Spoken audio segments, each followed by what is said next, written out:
Well, good afternoon, and thank you for joining the quarterly Natus TCD webinar. Today's topic is transcranial Doppler and subarachnoid hemorrhage, experiences in the Neuro ICU of a major medical center. My name is Katie Vollrath, and I'm the TCD clinical specialist with Natus Medical. I'm proud to be hosting today's session in conjunction with our educational team. In a moment, we're going to introduce you to our speaker and presenter, John McCartney, but first, I want to go over a few housekeeping items. Today's session is being broadcast across the internet, which means the presentation can be heard through your internet speakers. Today's session is eligible for one Category 2 CME credit. In order to receive this, you will be required to complete an online survey at the end of the session. The online survey can be completed at the following website, and we're going to put this up here for you. It's www.surveymonkey, SURVEYMONKEY, there it is, .com/S/NatusTCD. We will post this address again at the end of the session. I know that in many cases, you are watching in a conference room with multiple people on one computer connection.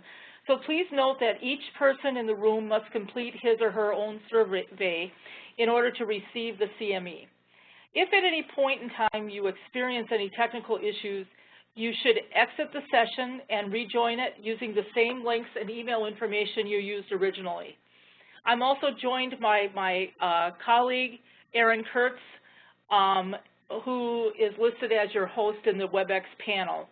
Please feel free to send any questions to her if you have technical issues. During this presentation, I encourage you to write down and submit any questions you may have for John using the WebEx chat box to either myself or the WebEx host. I will be moderating all of the questions at the end of the session.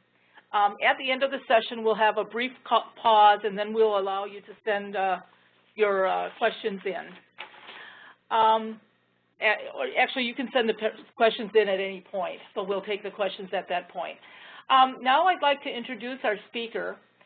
I've known John McCartney for many years and have the greatest respect for him and his extensive TCD knowledge. John has been involved with vascular ultrasound since 1979 and has been a registered vascular technologist since 1985. In 1988, he was involved with transcranial Doppler when he learned TCD from many of the leading researchers of that time, including Dr. Runa Oslin. John has many highlights of his career. One of them was co-authoring a TCD textbook called Handbook of Transcranial Doppler with Dr. Camilo Gomez and Kathy Thomas Lukes, RN. This was published by Springer Verlag in 1996, and unfortunately, it is now out of print. At this same time, he was involved with TCD experiments which were part of the space shuttle mission named Neuro from 1995 to 1998, working with NASA astronauts and principal TCD investigators. From 1997 through June of 2008, John was the principal TCD technologist at UCSF Medical Center in San Francisco. Now he works as a per diem trainer with Natus and does a fantastic job. This is John's second TCD webinar for us, and you all gave him rave reviews last time. So John, I'm going to hand this presentation over to you at this point now. Thank you. Thank you, Katie. It's a pleasure to be here today, and the title of my presentation is Transcranial Doppler and Subarachnoid Hemorrhage, and this is based on my experiences in the Neuro ICU at UCSF Medical Center.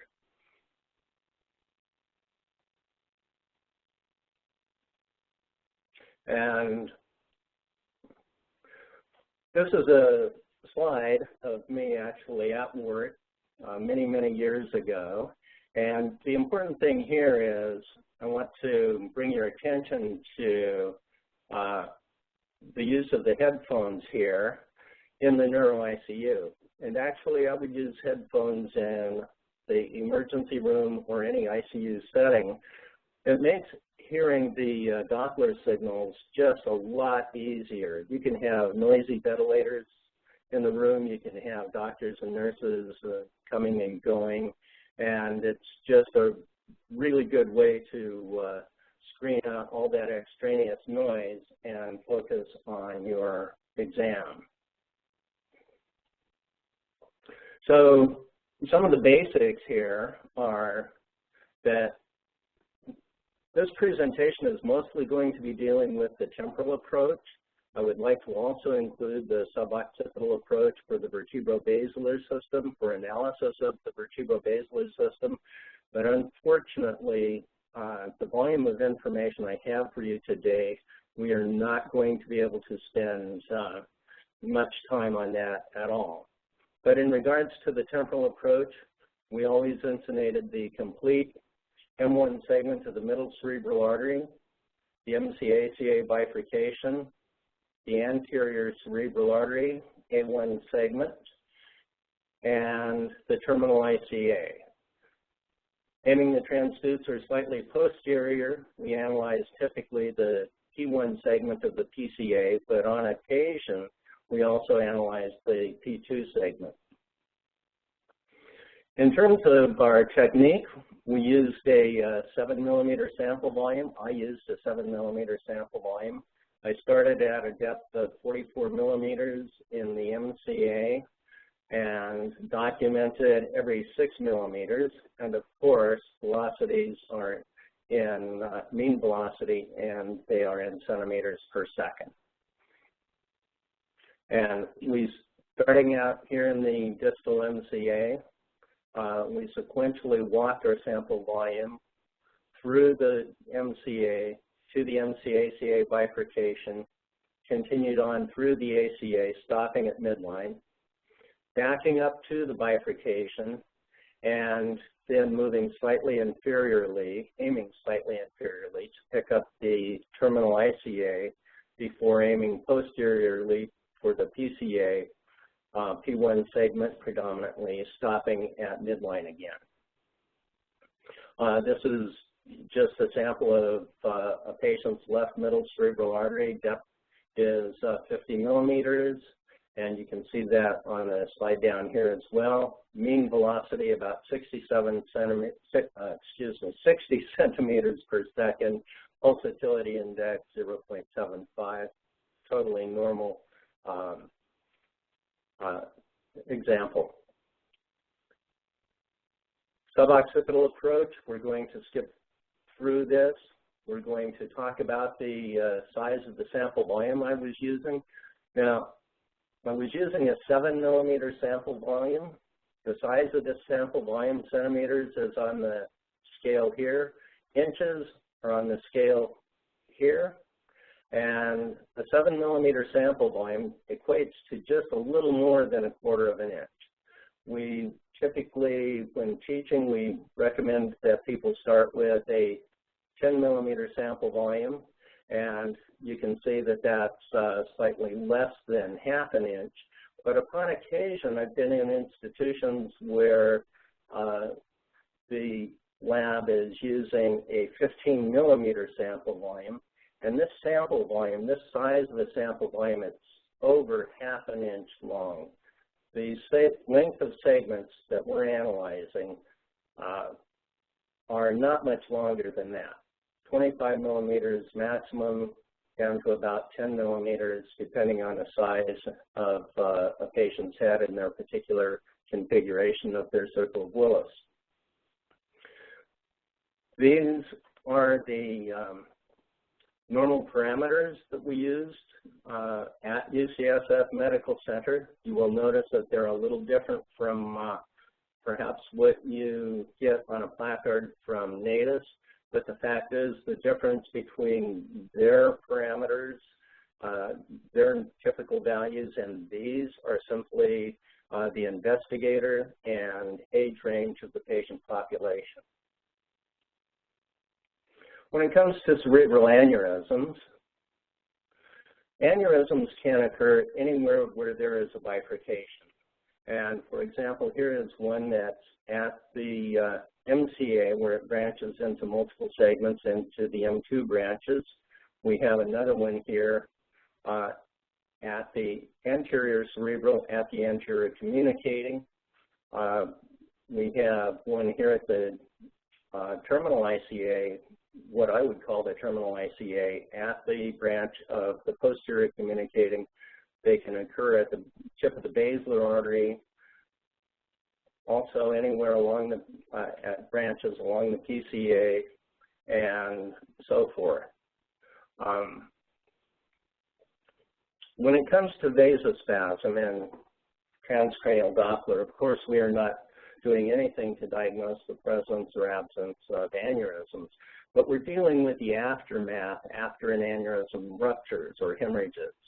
And if the blood from that hemorrhage stays in the subarachnoid space, then these vessels are at risk for developing vasospasm, which we define as an abnormal constriction of a vessel or vessels due to the presence of blood immediately adjacent to the vessels.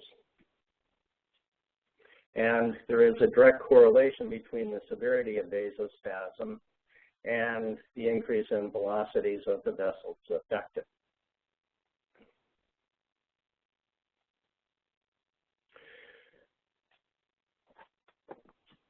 Typically, mean velocities of a normal subject are well below 100 centimeters per second, and it is typically thought that as vasospasm increases, mean velocities will also increase. Therefore, the value of TCD using, or the value of using TCD to evaluate subarachnoid hemorrhage and vasospasm. The more severe the vasospasm, the higher the velocities. And in terms of the time course of vasospasm, just generally speaking, the onset of elevated velocities and the onset of vasospasm starts about 4 to 6 days after an aneurysm ruptures, and will peak about day 8 to 10 and then decrease, and typically is gone by day 14. Some investigators have reported slightly different dates in the time course of vasospasm, or days in the time course of vasospasm. And indeed, there are some examples out there in the literature where vasospasm has lasted as long as 30 days, and I've actually seen that in a couple of my patients at UCSF. And in terms of TCD and vasospasm, the earlier the onset of vasospasm, the faster the rise in velocities, the more vessels involved, the poorer the prognosis for the patient. And so those patients that really need our attention are the ones who are going into vasospasm early, going into vasospasm with multiple vessels, and going into severe vasospasm very, very fast.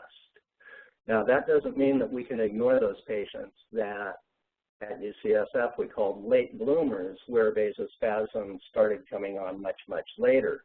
We have to pay attention to all of them. But certainly in this situation, the earlier the onset, the faster the rise in velocities, more vessels involved, the poorer the prognosis.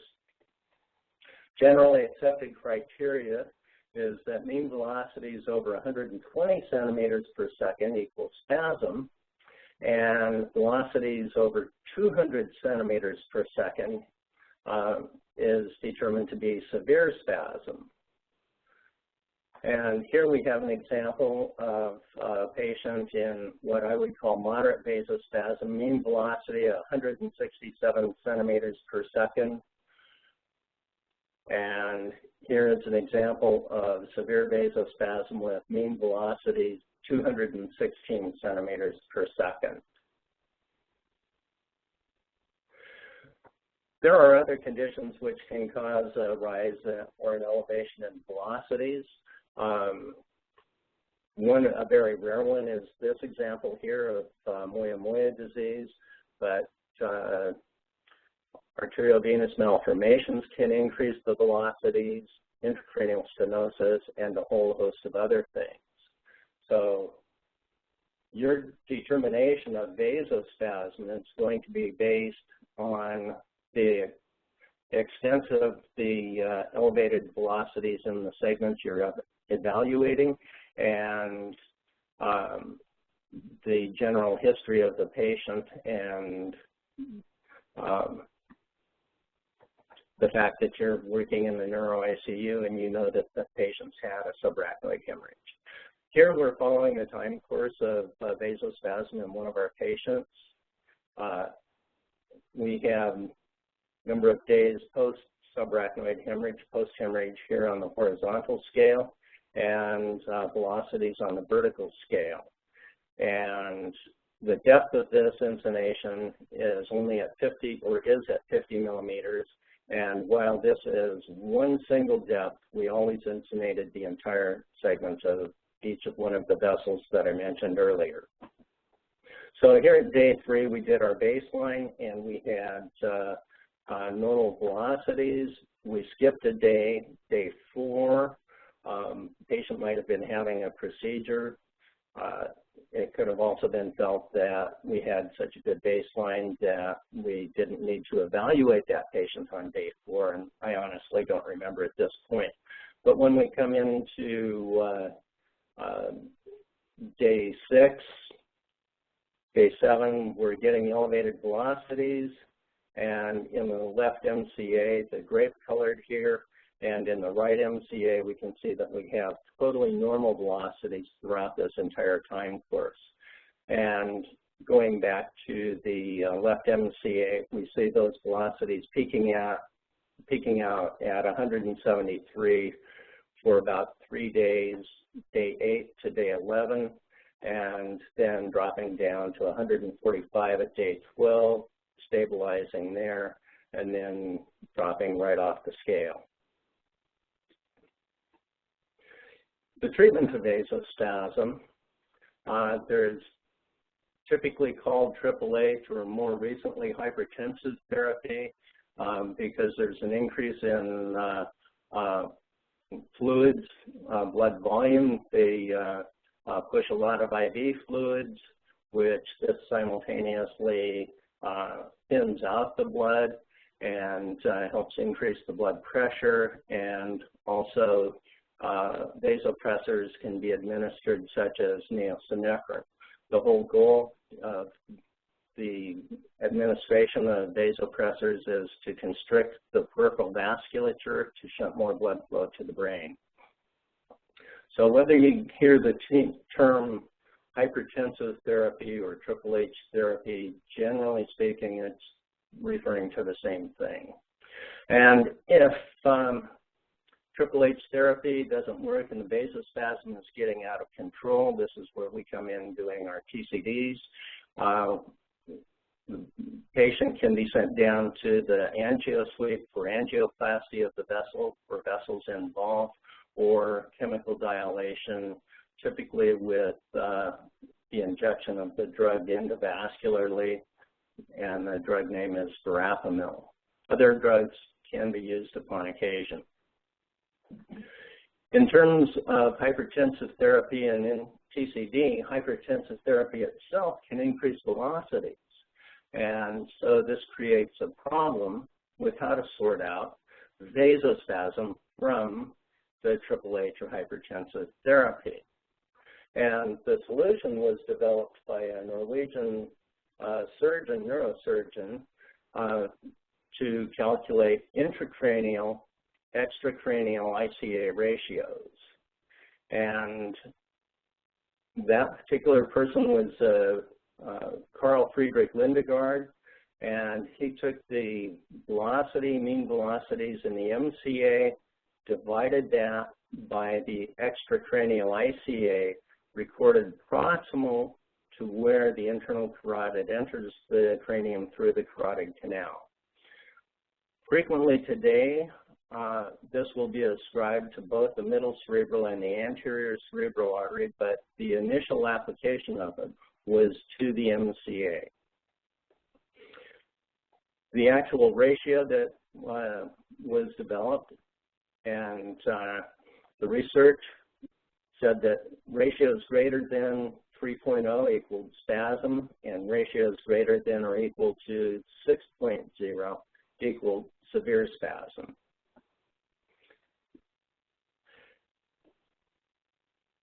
We're going to go back and take a look at our time course of vasospasm here.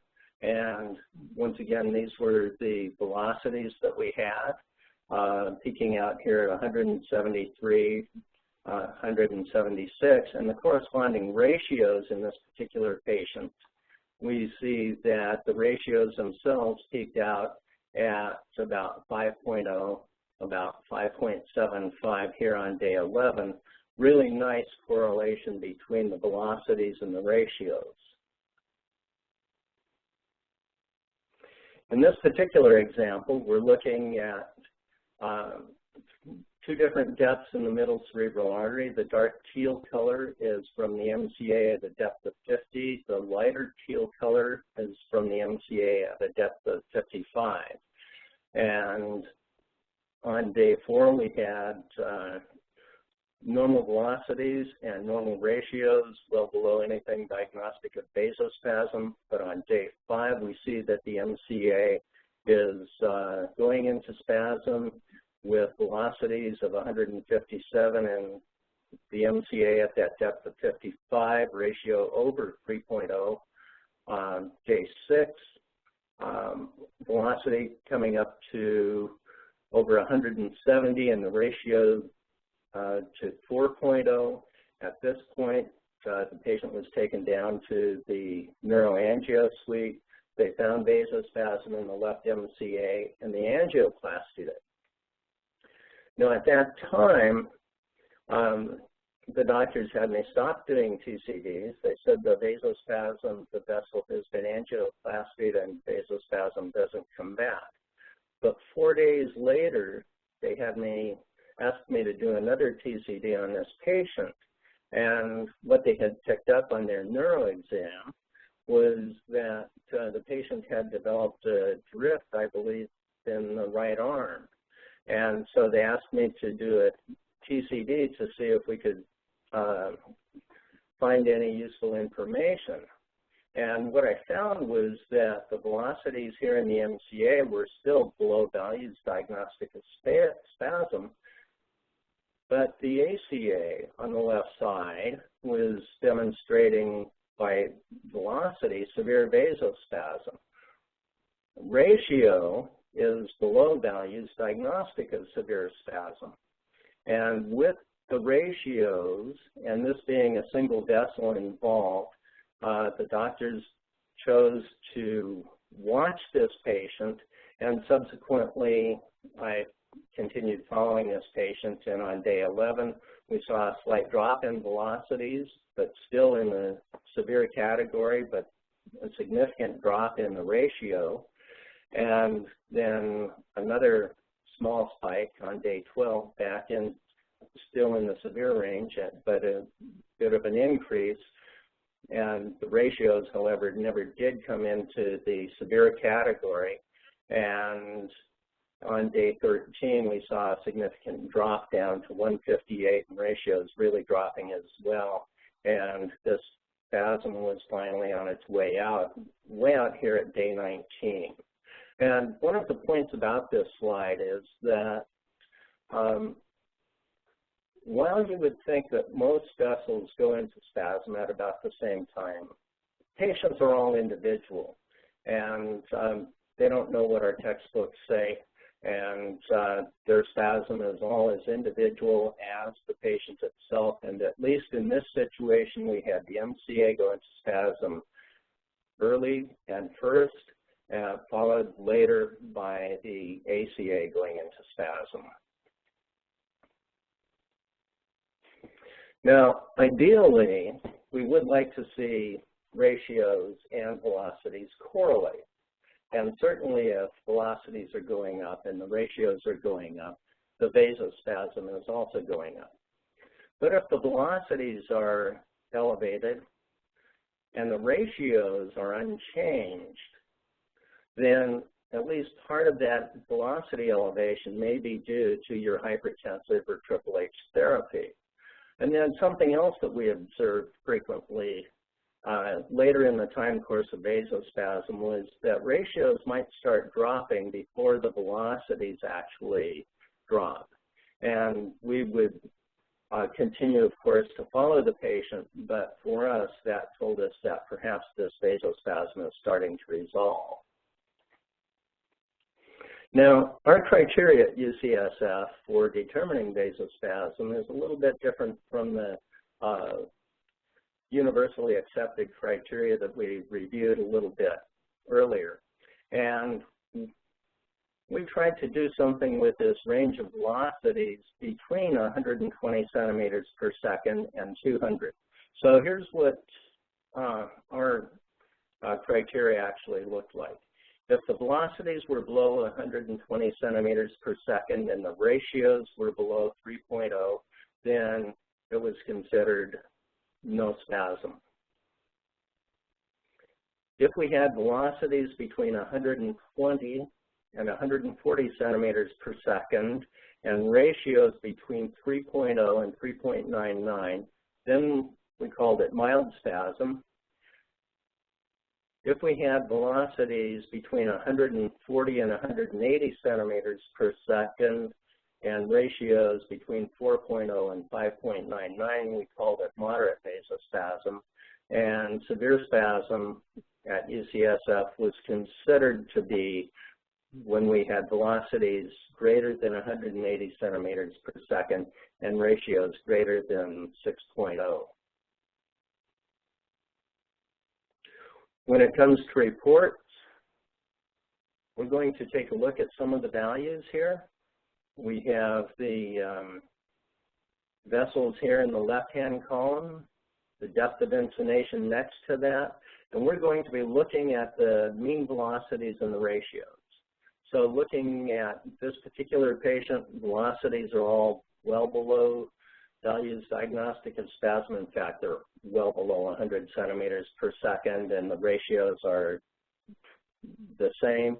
And so the interpretation here would be no evidence of vasospasm involving the vessel segments insonated. In this example, we have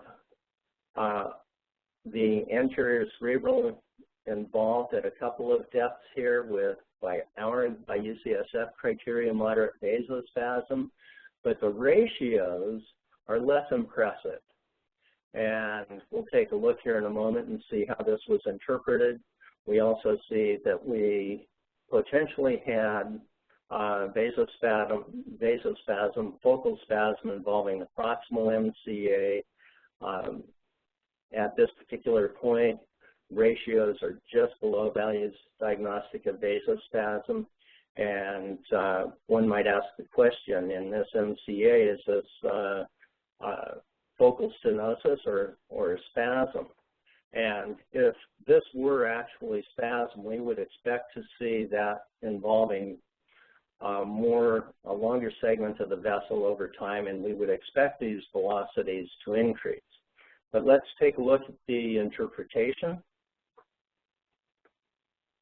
And the interpretation was potentially moderate vasospasm involving the ACA by velocities, while ratios indicate spasm may be mild.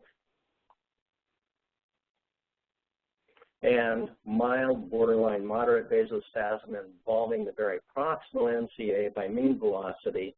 Ratios, however, are just below values diagnostic of vasospasm. So when we had a discrepancy between the velocities and the ratios, we generally reported both findings in the report. This is a photo, if you will, of a printout from our TCD machine that we were using, and we have depth of insonation here in the first column and mean velocities here in the second column. The minus indicates flow going away from the transducer. And what we see here is that we have moderate vasospasm involving the left MCA, velocities around 150 centimeters per second. We have some elevation in velocities in the left ACA with potential moderate vasospasm here at that depth. And let's take a look at what the impression would be. Now, moderate vasospasm involving the left MCA and borderline moderate vasospasm involving the left terminal ICA and ACA by mean velocity analysis. I've left off the ratios, and the purpose of this is to discuss the importance of those ratios. And here's the impact that they potentially have. If the left extracranial ICA had a mean velocity of 40 centimeters per second, then the ratios for the MCA would be 3.8, the ratio for the ACA 3.52, and for the terminal ICA 3.47. But if the left extracranial ICA is only 5 centimeters slower, then those ratios by our criteria jumped up from a mild category to a moderate category. And so if you are doing ratios, and I firmly believe that you should be doing ratios, Lindegaard ratios, as well as evaluation by mean velocity, you need to get as accurate as possible an extracranial ICA velocity, because the ratios are actually very important and contribute quite a bit to the exam. Let's look at some special considerations, and the first thing I'd like to talk about here is burr holes and subcutaneous edema. Now, subcutaneous edema can cause an asymmetry in depth of vessels, and burr holes can allow for multiple vessels to be insulated at any given depth. So what does this do to your TCD exam? Another point about burr holes, however, is it can also make it easier to evaluate the circle of Willis in that hemisphere. We're going to look at all three of these here in just a moment. So this was a patient that I was doing a TCD exam on, and we can see that we've got a really nice strong signal here at a depth of 50 and a mean velocity of 104 centimeters per second. I labeled this as MCA-1, meaning I could hear multiple signals. This was the first signal I picked up. The second signal I picked up at exactly that same depth of 50 millimeters was this one, where we have, by velocities, severe vasospasm. And so the question is, which one is the real MCA? And what we would do on subsequent examinations is continue to document the different vessels. But in this situation, by the time I got down to the MCA-CA bifurcation, this is on the right side. We have a depth of 68 centimeters or millimeters for that bifurcation, while on the left side we had the MCA-CA bifurcation at a depth of 54. Looking at these two signals, we can see that the right MCA signal is much stronger than the left MCA signals, and that's because I'm going through a burr hole to pick up this velocity information, and also the significance, this 14 millimeter difference in depth between the two vessels is due to the subcutaneous edema that resulted from the open vascular surgery, removing a skin flap, creating a burr hole, putting the skin flap back in place, and subsequent subcutaneous edema on the side where the surgery occurred versus no edema. So please don't get it stuck in your head that you expect to find, or that you will find, all of the vessels at the same depth from one side to the other, particularly if the patient has had an open vascular procedure to clip the aneurysm. Looking at this report, we have mean velocities in the left MCA about 60 centimeters per second, the left ACA potentially 127 centimeters per second. Right MCA, we see our velocities out here over 200 centimeters per second. And this is the text report that accompanied the last example I just gave you. And so our diagnosis was, our interpretation rather, was severe vasospasm involving the right MCA and moderate vasospasm involving the left MCA by mean velocities. In terms of discussing ratios for both vessels are slightly less impressive. And here is the key note. Insonation depths for the right hemisphere are unusually deep due to edema.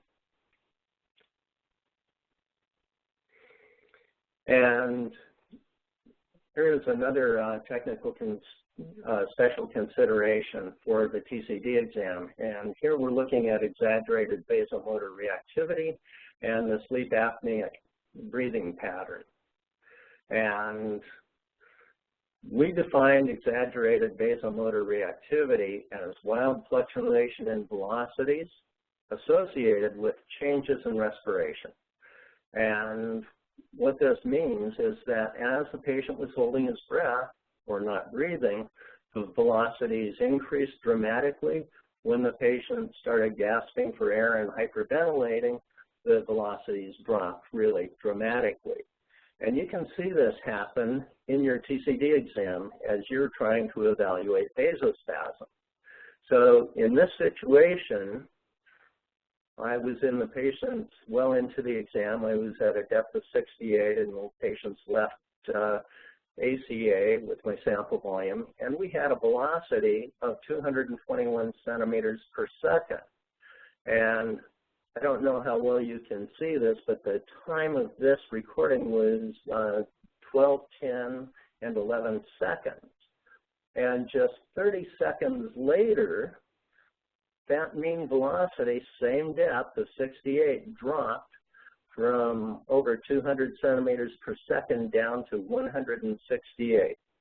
Now, what do? If you report the high velocity, you're overcalling the vasospasm. If you report this velocity of 168, you could potentially be undercalling the vasospasm. So what we developed, what we started doing was we would monitor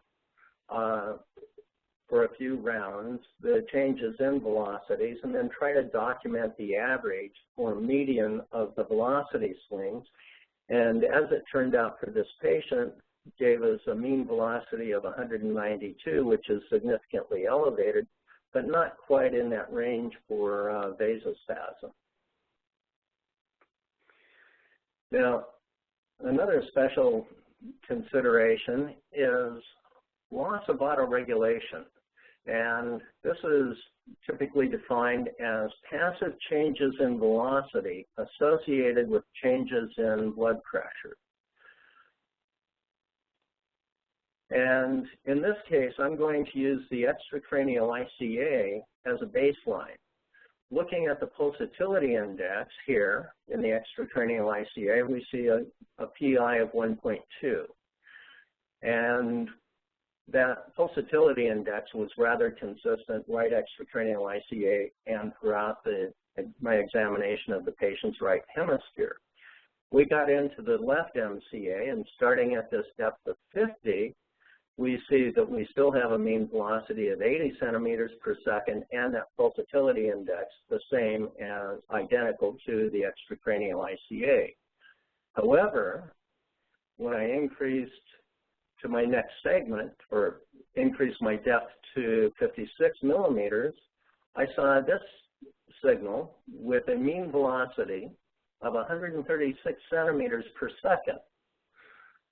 But look how much higher end diastolic velocity is here.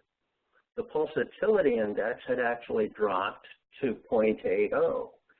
And 32 seconds later, the blood pressure had dropped, and we had a mean velocity of 93 centimeters per second and a pulsatility of index of 1.4. And so what I had done while I was monitoring this was I was looking for a Shaney-Stokes or sleep apnea type breathing pattern, which I didn't see at all.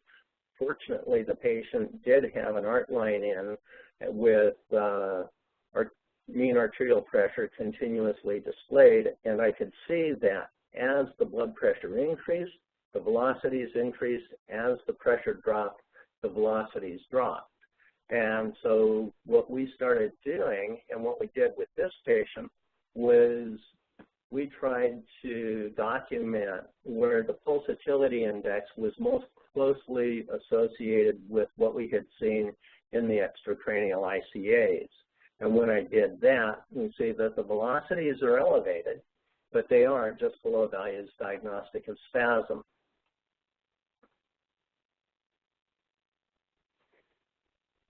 Another special consideration is something that we hardly ever talk about, and that is musical murmurs. And musical murmurs can be defined as a harmonic bruit which can be heard audibly and visualized in the Doppler spectrum. And what it appears like in your spectrum is this: high intensity harmonic type signals that actually are very, very strong, strongest around the baseline and well within the velocity signal itself. And somebody asked me to try to characterize this for you, and I would say it's a groaning that you hear mixed in with your normal velocity signal, and it has crescendo, decrescendo qualities. We tried to put a little bit of audio in here for you, but that didn't take, so I hope my description is adequate. Anyway, the question is, or the thing that I'd like to amplify on here, is when to pay attention to musical murmurs, because typically we say that musical murmurs are interesting diagnostically by themselves.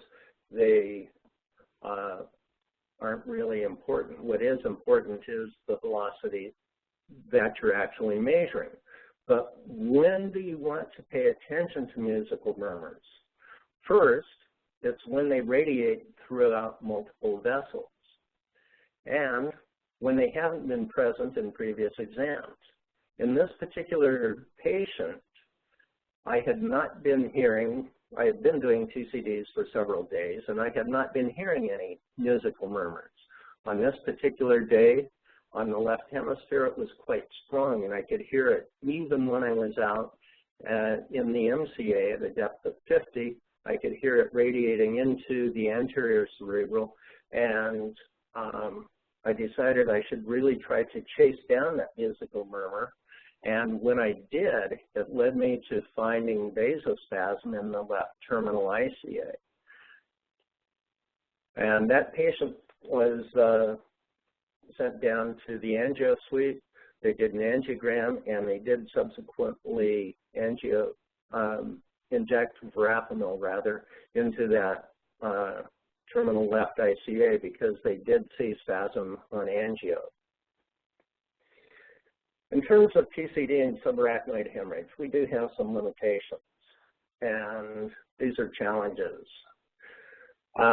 If the patient has had an open vascular surgery, aneurysm clipping, they may come back from the OR with head bandages, in which case you'll need to get permission to cut a small piece of that bandage away so you can get to the temporal window to do your study. If the head bandage is totally in the way, you will not be able to get to the temporal window and no data.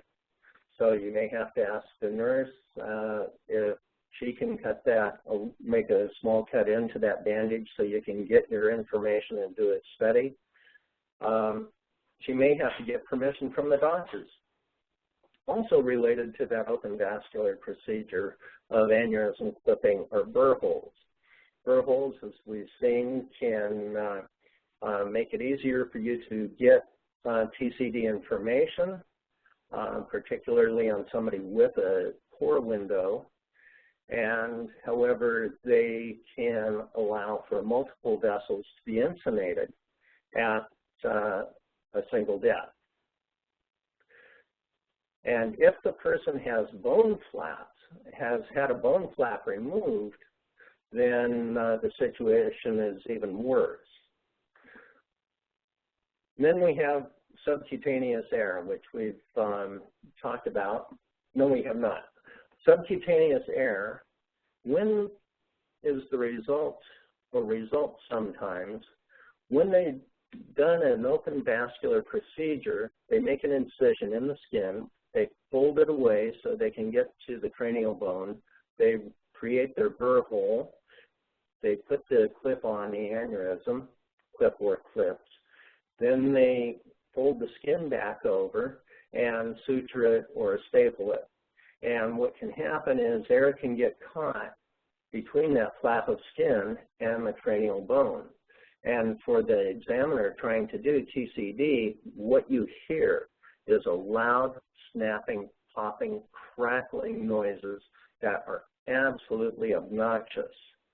And your machine isn't broken, and you have to wait for that subcutaneous air to go away. And this can take 2 or 3 days before you can start getting information.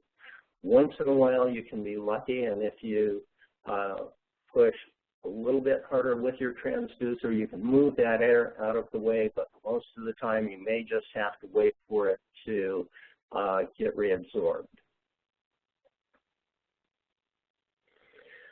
And then we have subcutaneous edema, which we saw that can result in rather significant asymmetry in depth of the vessels being analyzed. That asymmetry is caused by the edema, not because of intracranial vasculature. And then we have your comatose and semi-comatose patients. And probably all of you know that these patients don't exactly lie still.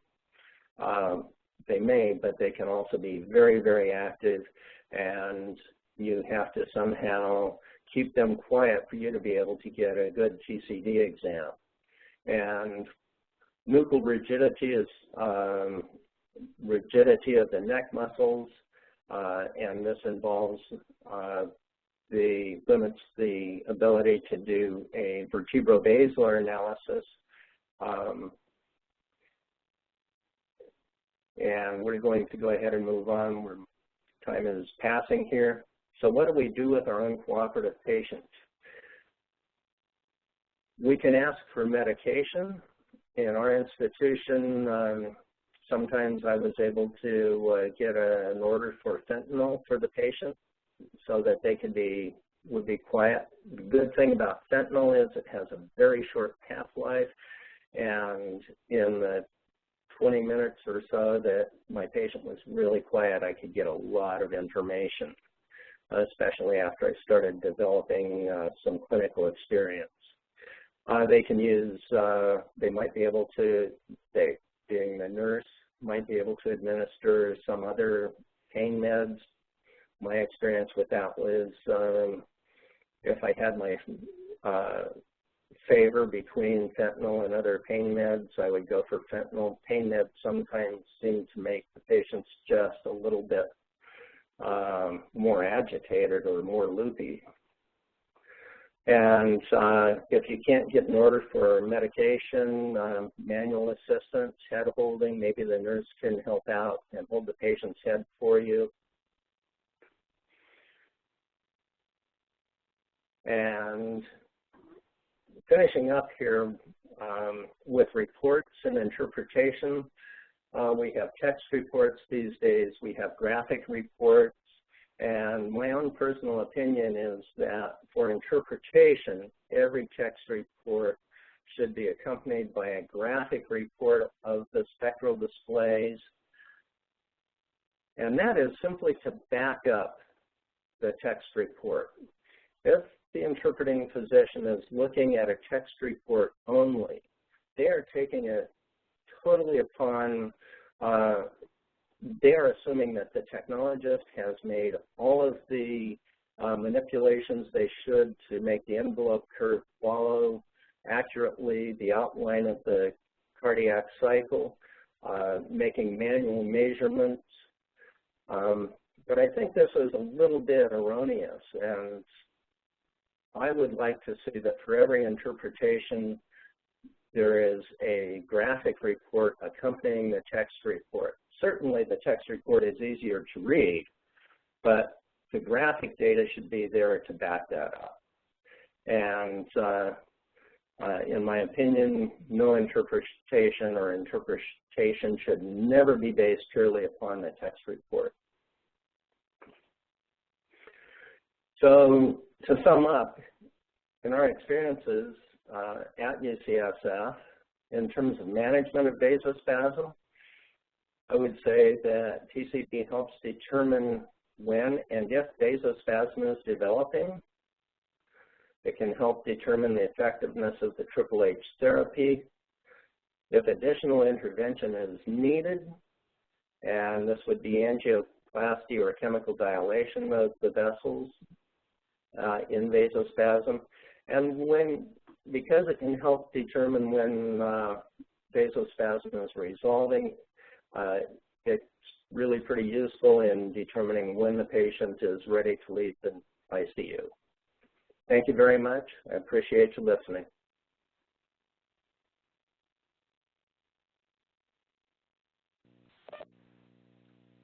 Well, thank you, John. That was an absolutely marvelous presentation. We're getting a number of questions. I would encourage you all to submit your questions at this point. I'm just going to begin with the ones that we have now. Question is, do you have to perform a TCD exam every day? Or, for instance, they're saying that their surgeon sometimes says every day, sometimes every 3 days, and the question is, what do you recommend, John? Well, there were situations, certainly when our patients were, I'll say, ramping up in their vasospasm, when we would do our exams every day if possible. And every once in a while, a patient might not be available because they were going for a procedure or something like that.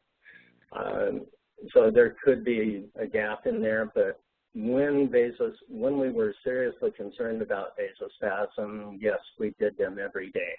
Now, we did not necessarily always do complete TCDs, and there were times when we did not necessarily do TCDs every day. For example, let's say we get a good baseline.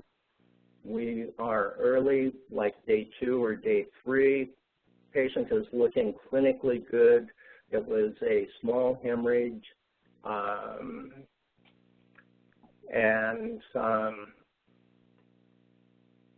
Then we might pass on that patient for a day and then check them the following day.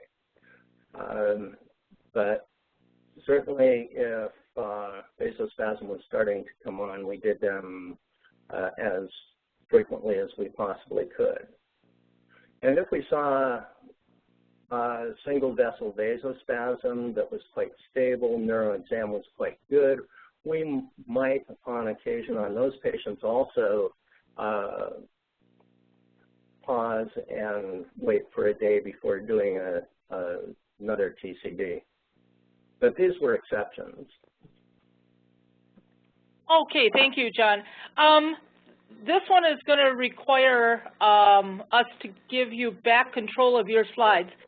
This is from Rachel at Aurora Baycare in Wisconsin, and she's asking, Can you please go back to the page with the normal depth and velocity values for all vessels, please? So what I would assume, John, is if you can get back to that slide, let us know. And I am assuming that she would like you to review quickly some of the normal depths and typical velocities.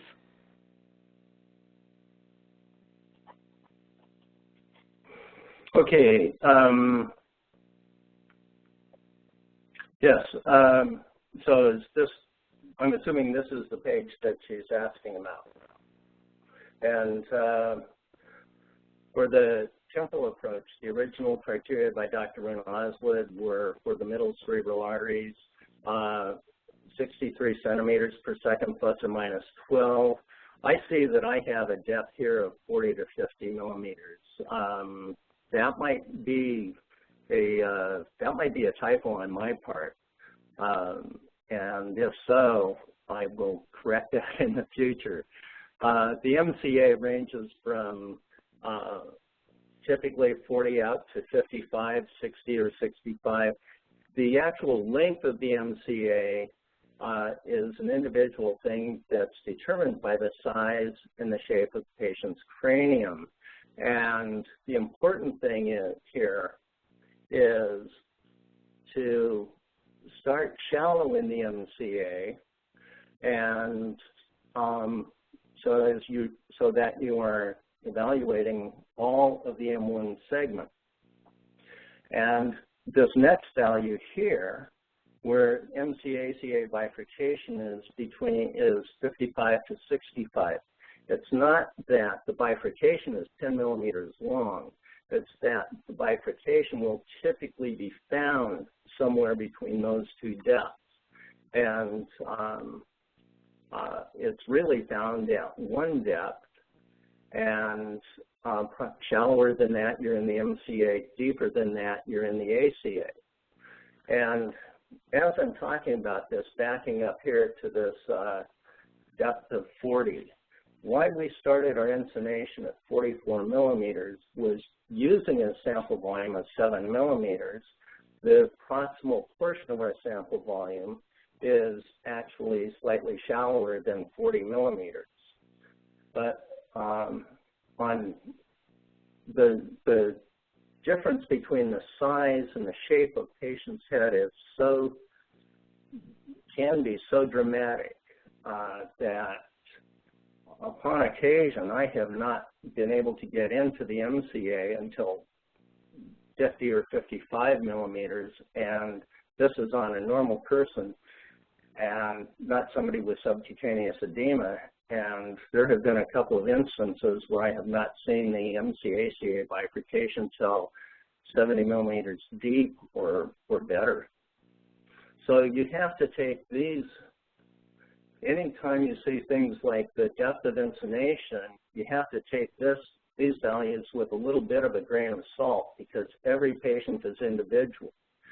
And start looking at the size of your patient's heads and the shape of their heads, and they're phenomenally different. I hope that helps answer her question. You can give her my email address if she has anything more. I'd be happy to discuss it with her offline. All right. Thank you. John, we do have some other questions. This one is from Dr. John Condi at Phoenix Children's Hospital. He has two questions. Let's just go over the first one first. What are your criteria for basilar spasm since the Lindegaard ratio is not available? That's one of those slides that I really wanted to get into, but time really didn't let us. Dr. Michael Sloan developed ratios for the vertebrobasilar system, and we found these incredibly useful at UCSF because of the really odd depth or velocities that you can get in vasospasm in the vertebrobasilar system. And while I'm talking to you, I'm trying to quickly go through through this to show him the actual slide I would have liked to have spent more time on. I may have to provide that. Here we are. So vertebral basilar ratios were calculated.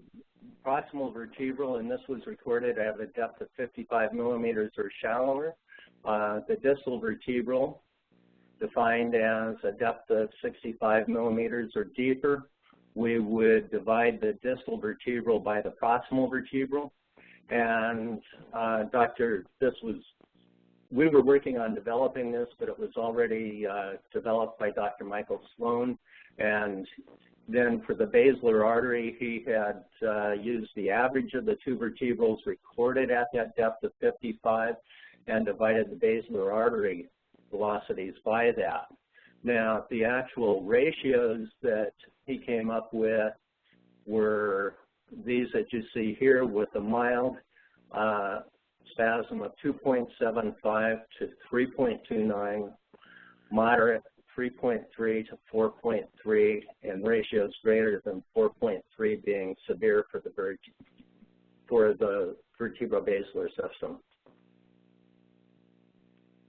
Thank you, John. Now, Dr. Condi has another question, comment regarding the drug milrinone,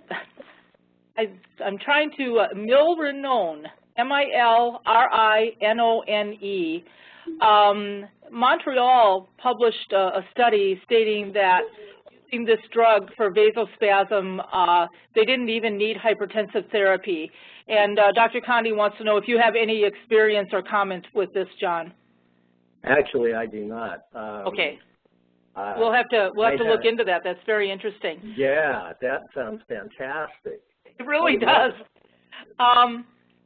I can share Dr. Condi's email with you, John, and you two can chat also. All right, this comes from Stacy. In your experience, did you see a tremendous drop in velocity after chemical dilation? For instance, she says the MCA was 265, and then after treatment the next day the MCA was 83. Wow. Actually, yeah. What we had typically seen was those vessel segments, I would really be,